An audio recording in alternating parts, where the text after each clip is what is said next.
Hey guys, it's your Key and I'm back with another video. And for one of my previous videos, I asked y'all to give me little questions or like video talk topics and stuff to do.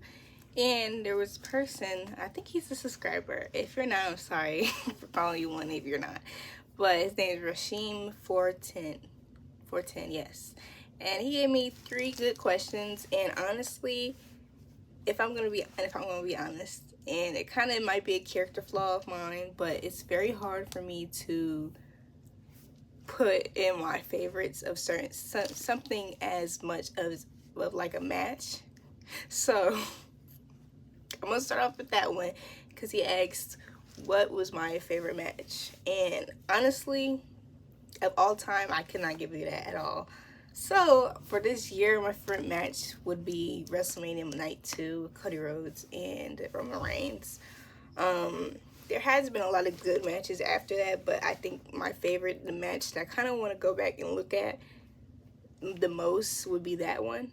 Just because it's been a while since we kind of seen Roman get in his wrestling bag.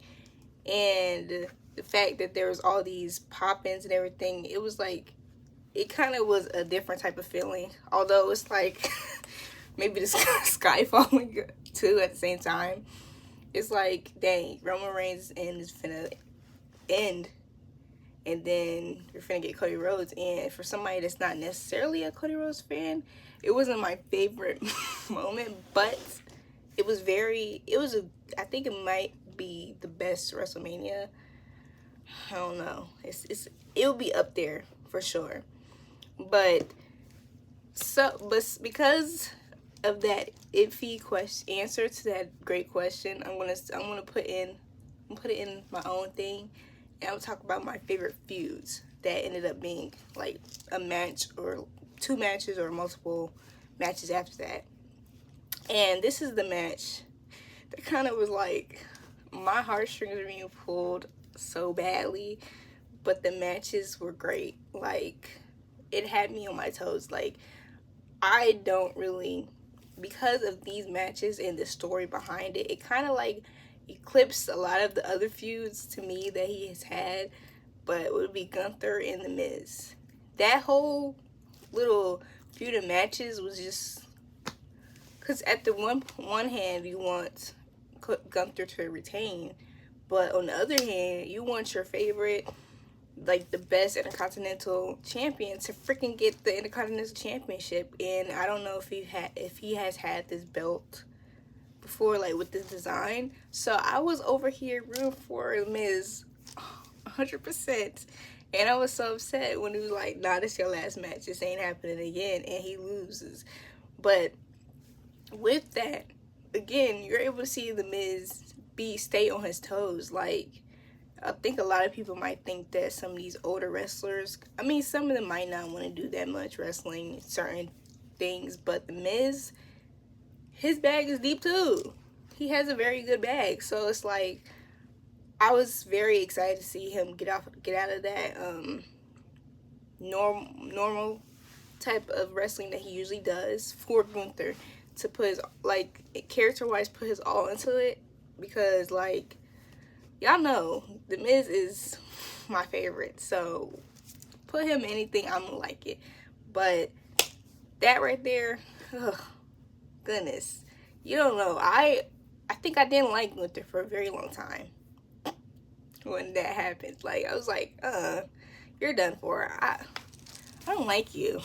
I'm tired of your chops. I'm tired of it. Your little music, I hate it. Everything, I hate it. Bye. Imperium, I hate it. No, but I've gotten over it, of course. Now, the next one, I think, I don't know if there's like another big feud that really rivals this one, because it's so much history. And to be honest, if everything got aligned perfectly, I want to see this happen again, and that would be Roman Reigns and Brock Lesnar.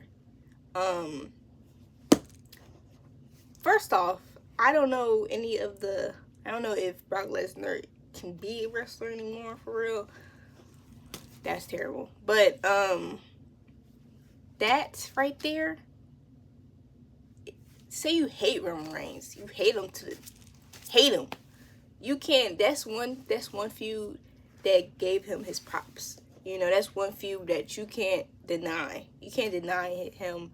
And it also, for the last match, it also allowed you to see Brock Lesnar more because of the fact that he didn't really have an advocate, but, you know, of course he was there, but, like, his advocate was in limbo. And honestly, I just love seeing a different side of Brock, because for as long as we kind of seen the same type of Brock, but this right here, Cowboy Brock, I liked it. I loved it.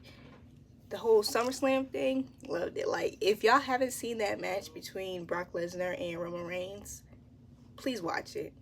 Please. Like, you got the tractor, you got the mic catch, like, that right there, man. Give me another one. Like, if Brock is, like, his name is cleared legally, everything cool, he ain't do nothing for it, like, he ain't do nothing illegal, I need to see that. I need to see that, please. I'm tired. After Roman's done with the bloodline, give me that. Now, my Mount Rushmore of wrestlers. Now, because this is such a male-dominated industry, of course, like, 4 of my favorites was going to be men. Other than one, and I feel like that's just not going to be, I don't know, I feel like it's not fair, because I have, like, a lot of people that, like, on both male and women. So, I'm doing men and women Mount Rushmore. They'll be on the side, you know, on the side of each other. Have double Mount Rushmore. But my male Mount Rushmore, you know what, ladies first. My female Mount Rushmore would be Naomi. That's my girl. Period. AJ Lee. That right here, she was my favorite because she kind of reminded me of me, a sort of sense. Other than, like, how I seen Naomi, this is different. Like, aesthetically, AJ Lee had what, like, how I wanted it to dress when I was a kid, my younger, and she was on WWE. Like, she was a little crazy. That made it interesting. Bianca has made such a name for herself in such a short amount of time. I don't want to say I'm proud of her, because it's like, I don't really know her like that, but I'm excited for her career, because I feel like this is only the beginning part, and that's crazy to say because she's done so much. It still is the beginning, and she has so much higher that she can reach. And it's just exciting to see her continue to reach those heights, because, like, she is the it girl, for real. If we're gonna keep it 100, the EST is the it girl. Now, and then my next person will be Nikki Bella. Now, Nikki Bella, I think, to me, other than, like, the powerhouses we had, like, she was, like, to me, like, more of she was allowed to do more, I think, in the ring. And it I think her moves, to me, personally, she got inspired by John Cena in the ring. So it obviously bled out, and that right there kind of made me like more of her moves, because she would do different things that a lot of the women in the ring weren't doing, maybe because of, you know, politics or just not being able to do it. But Nikki had that, and although I won't say that I'm too much of a Bella fan, but they are like the women's revolution as well. And I love Nikki's, I loved her presence, even though to me she was not my favorite Divas champion, but she had a presence, and when you look back at the women's history, you cannot not include her. Period. Now for the men's Mount Rushmore, I'll put obviously Roman Reigns. I'm not gonna glaze that man. Y'all seen the video. HBK, Heartbreak Kid, Shawn Michaels. Shawn Michaels, I think it would be I think I'm connected to Shawn Michaels, because he was probably my first interaction with, like, a wrestler from earlier on, because, you know, I'm a 2000s kid. I'm not a 90s kid at all. Y'all, obviously. So, I ain't seen him too much in his prime, but at the same time, Shawn Michaels had that pizzazz. The whole everything. I love Shawn Michaels. Love seeing him in the ring. Everything. Now, next one would be Jeff Hardy. Again, Jeff Hardy has such a special place in my heart. Like, the moves, the look, everything. I think he inspired a lot of people. You know, the moves were crazy. Every time Jeff was in the ring, you're entertained for real. The next person will be The Miz. Again, my favorite. Nobody can tell me anything about The Miz that unless he's racist. Other than that, there's no really lines that'll make me hate that man. Like, again, y'all seen the video. The Miz is one of my top wrestlers. I think he made me like wrestling a little bit more. And I'm always gonna love The Miz and watch whatever he's doing. Now, the last question he had was my favorite PLE, favorite premium live event. Again, when it comes to premium live events, a lot of times it just depends on the wrestling, like who's wrestling, because it could be like a top PLE, and if you got people trash wrestling, trash matches, I don't think I'm really care for it until I see it. Now, I don't know if he mean of this year or just in general, but I think this is a cop-out, but I'm still saying anyway. For any year, it doesn't really matter who's on the card. WrestleMania usually is the PLE that I'm always tune into. WrestleMania and the Royal Rumble, because it sets up WrestleMania. I feel like I wanted to give y'all two because I feel like WrestleMania is just like an easy answer, and it's kind of a 2 for 1. But I think another one would be, dang, that sets up for WrestleMania too.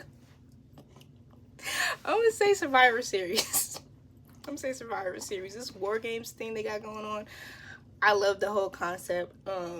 The War Games previously has been good, especially last War Games, man. We got our man CM Punk back. Nah, and then Jay was able to redeem himself, kinda. Randy Orton, goodness, War Games has been good for the last 2 years. And you got the Bloodline. I missed that.